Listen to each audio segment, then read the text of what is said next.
everyone. In this video, you're going to learn 15 different exercises for how to strengthen the shoulders using simply a resistance band.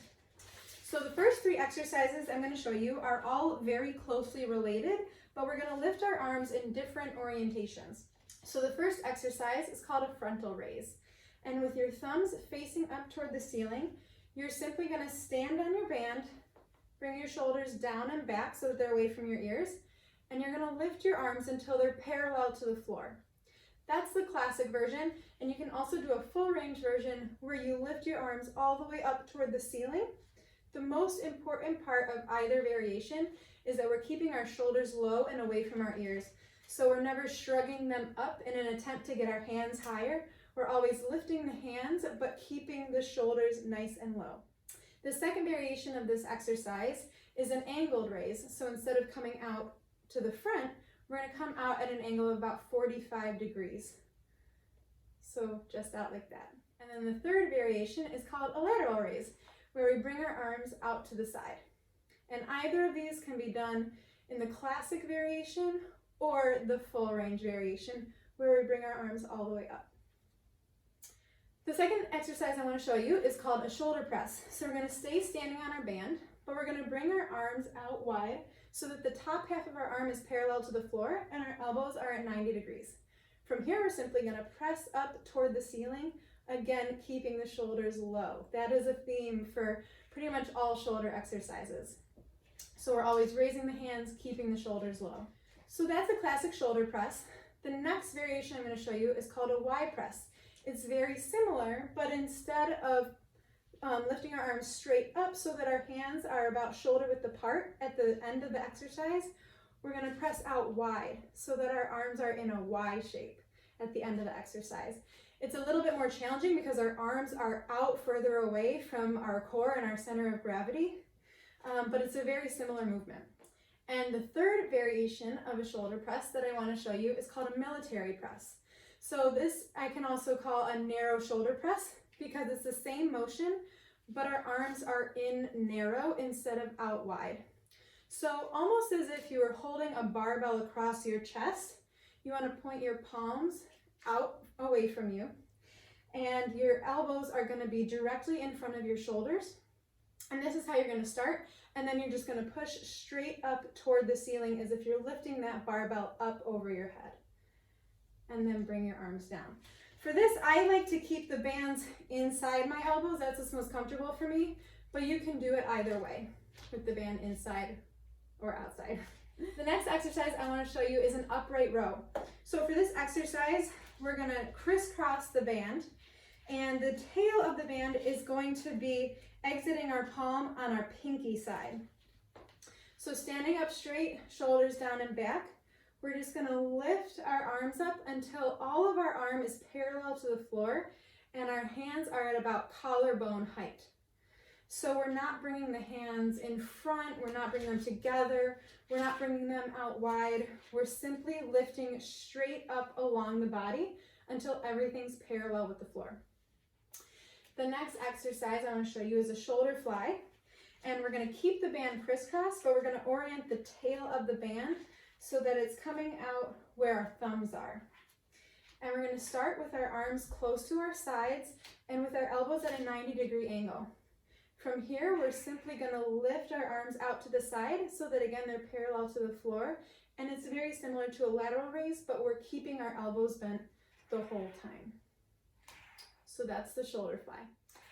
And then the next exercise I want to show you is called a face pull, because we're going to be pulling the band toward our face. And this one's going to specifically work our rear deltoid, so you should feel it more towards the back of your shoulder rather than in the middle of your shoulder.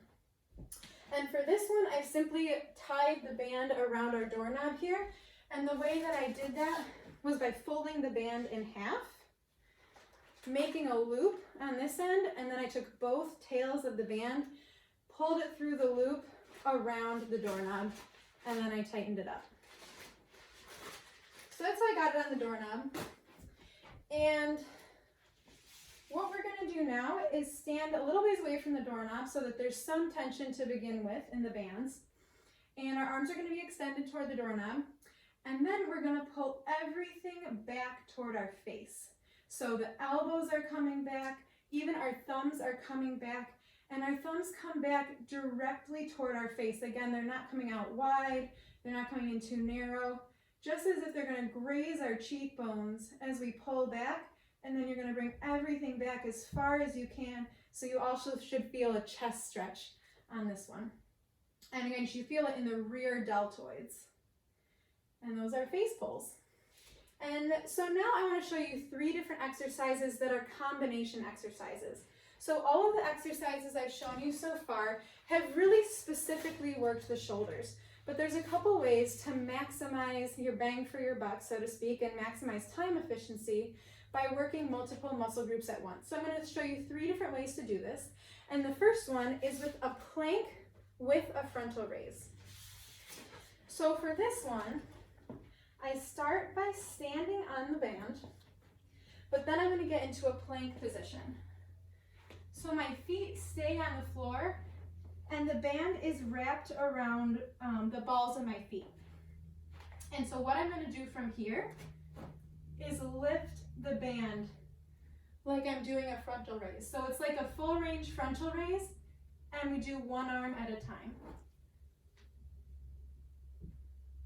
Again, making sure to keep my shoulders down, away from my ears, and not letting them hunch up. That's the big tendency with that exercise, so definitely something that you want to watch out for. The next combination exercise I'm going to show you is a squat with a shoulder press. So we're going to stand on the band. We're going to get ready for our squat, or ready for our shoulder press. We're going to go into our squat, then we're going to come back up and push up toward the ceiling. I'm going to go bring everything down and then push everything up. Everything down, everything up. Making sure that at the bottom of the range, we can still see our toes. So we're sending our butt back, but we're keeping the chest lifted and sucking our belly button into our spine. So we're not overarching our back and we're not bent down towards the floor. So that's a squat with a shoulder press. And the last exercise I want to show you is a shoulder fly with the element of balance. So for this exercise, we're going to be standing on one foot, and it incorporates core, it incorporates all of the stabilizing muscles in our leg. And so what we're going to do is, while standing on this one foot, we can crisscross the band, or for this one, it doesn't really matter, but I like to do it. So again, with the tails of the band facing out toward our thumbs, we're going to bring our arms to our sides, keep our elbows at 90 degrees, and we're going to raise up and then come back down. So the important things with this is that my balancing leg is not locked out straight. It's got a little bend to it. And that's what strengthens all of the stabilizing muscles. If I lock my leg, I'm relying on my skeletal structure. If I put a bend in it, I'm relying on my stabilizing muscles. So I'm focusing on not letting my knee shift in toward my center line. We want to keep it oriented right over our pinky toes. I want to keep that balance the whole time. If you're unable to balance like this, right off the bat, then one thing you can do is put a tiny bit of weight on that other toe, but keep most of the weight on our balancing leg. So the whole time we're thinking of all of those same form checkpoints as we are for our regular shoulder fly. So we're sucking our belly button in, our shoulders are down and back, and then we're bringing our arms out wide, all the while balancing on this leg. So those are 3 different combination exercises that are a little bit fun, a little bit more challenging for a little bit more advanced exercisers, but all of those 15 exercises can be made to be very challenging with the right level resistance band. So I hope that this was helpful for you, and I hope that you try some of these exercises out at home. Bye.